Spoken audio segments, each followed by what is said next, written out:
Okay, we've got this huge wind coming.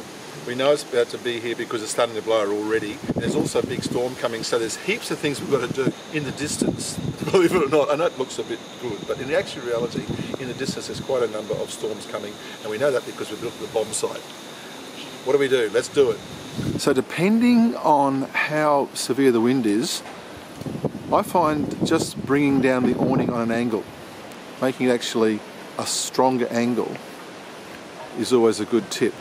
However, if it's going to be really, really bad, take the awning down. Obviously make sure that everything is tied down well. That the pegs are in, that the awning is strapped, tied down.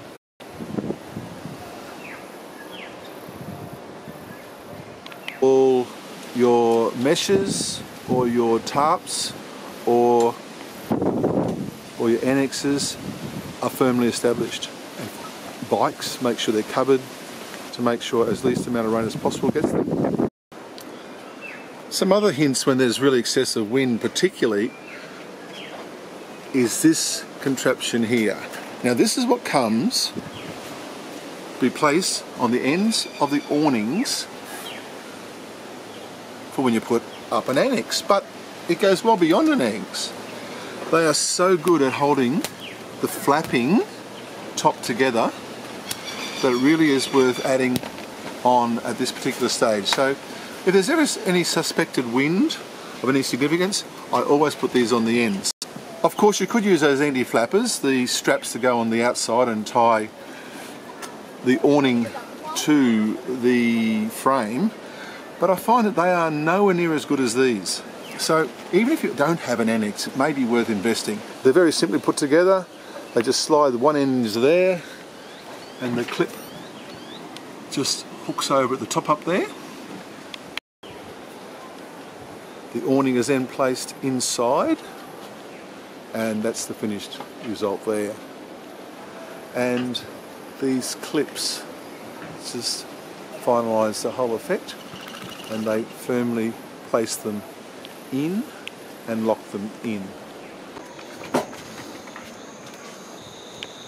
And then I'll now go around inside. All the hatches and the windows are closed.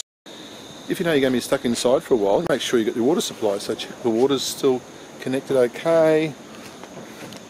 The filters.